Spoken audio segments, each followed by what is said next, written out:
welcome back once again to this poetry session, my dear friends. Today I am here with a poem that is called The Laburnum Top by Ted Hughes. It has been re-included in the syllabus for class 11 CBSE this year. So I hope, my dear friends, my dear children, my dear students, you will enjoy this poem session very much. So I start with the poet. It will be followed by the recitation. Then I will give you the theme in very short, style, summary, word meaning, poetic devices, then find the word. Then I'll give you think it out, that is the question and answers from the poem that is given at the end of the chapter, at the end of the lesson. So I hope that you will enjoy this session. Here we go with the poet first. Ted Hughes. Poet Ted Hughes was a British poet. He was born on 17th August 1930 in Yorkshire in England. According to the critics, he is the best poet of his generation and one of the greatest writers of the 20th century. He was married to American poet Sylvia Plath from 1956 until 1963. His last poetic work, Birthday Letters, that was published in 1998, dealt with their relationship.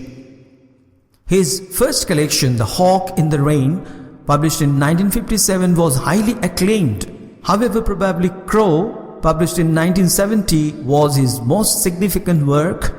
Hughes' early poetic works dealt with nature and savagery of animals. He served as a poet laureate of the United Kingdom from 1956 until his death in 1998. So, dear friends, we are at the recitation session. So here we go with the poem. The Laburnum Top by Ted Hughes.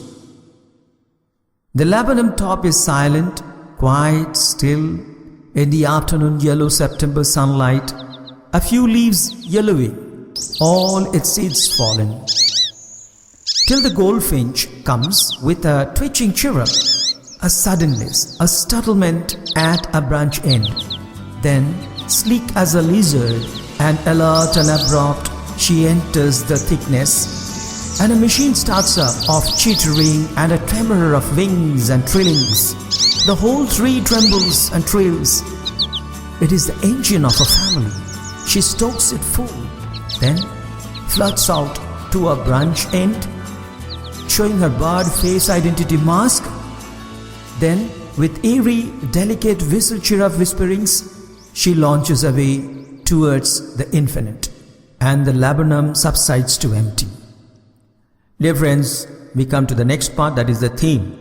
The theme of the poem is rejuvenation of nature and the celebration of energy. The laburnum tree is silent until the goldfinch comes and enlivens the tree with its activities.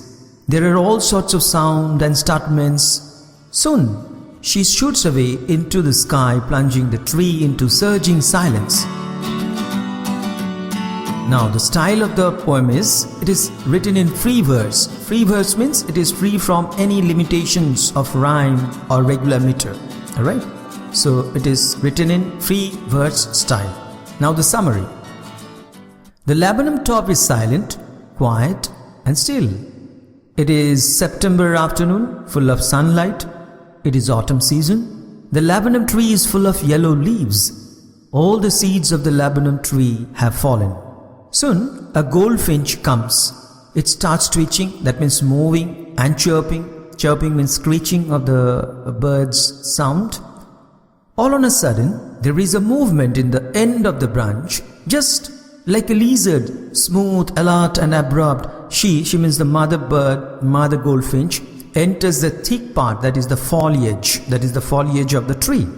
A machine of chattering, shaking and wobbling starts up on the treetop. The whole tree starts shaking. The nest is the machine and the goldfinch is the engine of a family.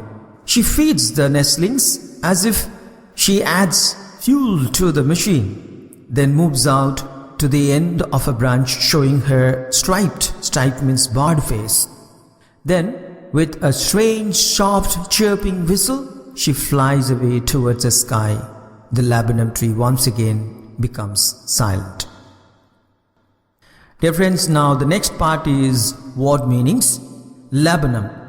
Laburnum is a small European tree which is also found in India in different name. It is called Indian laburnum, which has hanging clusters of yellow flowers followed by slender pods containing poisonous seeds. Then goldfinch. Goldfinch is a small, brightly colored bird with yellow feathers. Twitching. Twitching means moving suddenly and quickly. Chirrup. Chirrup is a short, high-pitched sound of birds. Startlement. That means amazement, surprise. Chittering. Chittering means making a twittering or chattering sound. Tremor. Tremor means quiver, slight shaking movement. Trilling. Trilling means repeatedly making short, high sound. Trembles and trills. That means quivers and shakes. Engine. Engine is goldfinch here. Goldfinch, that is the mother bird. Stokes. Stokes means feeds the nestlings. Flirts. Flirts means moves abruptly. Barred. Barred means having stripes. Right? On the face of the bird there were stripes. Now we come to poetic devices. Number 1. The laburnum top is silent, quiet, still. It is personification. September sunlight. It is alliteration. You can call it also sibilance because it is the repetition of soft sound. Chirrup. Chirrup is onomatopoeia because it is a sound word referring to sound. Sleek as a lizard. This is simile because it's the comparison between two dissimilar things. And alert and abrupt. This is assonance. Assonance is a repetition of vowel sound. Machine. Here machine is metaphor. Actually the nest is compared to be a machine. Chitterings. It is again onomatopoeia. Trillings. Trilling is also onomatopoeia. Engine. Metaphor. Actually engine refers to mother goldfinch. She stokes. Alliteration once again. You can call it sibilance. Whistle, chirrup, onomatopoeia. So quite a number of onomatopoeic words are there. Now find out what laburnum is called in your language. Actually in India it is called amalthas or Indian laburnum or golden shower tree. It is the state flower of Kerala. In Kerala it is called kanikona. Kanikona, kanikona, right? And the scientific name of this flower is Cassia fistula, and it is the national flower. It is the national flower of Thailand also. Which local bird is like goldfinch? According to me, Indian house sparrow has some similarity with goldfinch. However, house sparrow is reddish brown in color, but goldfinch is yellow. Both of them belong to finch family, so I can say that goldfinch has some similarity with sparrow. Now we come to the question answer part, that is the last part of this video session. Think it out. Number 1. What do you notice about the beginning and the ending of the poem? Answer. The beginning and the ending of the poem express the solitude of the laburnum tree. The very first line of the poem depicts the silence of the laburnum top. Similarly, the last line concludes in the emptiness, means the silence of the laburnum tree.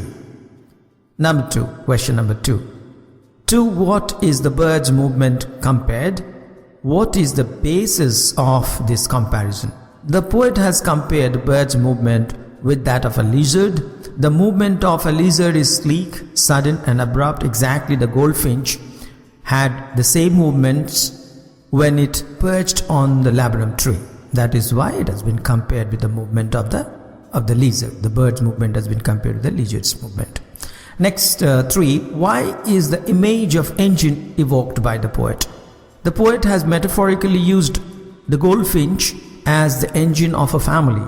Family here the machine, or you can say the nest, right? Soon after she feeds, feed means stokes the family with the energy. There is chittering, tremor and trilling. The whole tree comes to life. Next question, question number 4. What do you like most about the poem? Answer.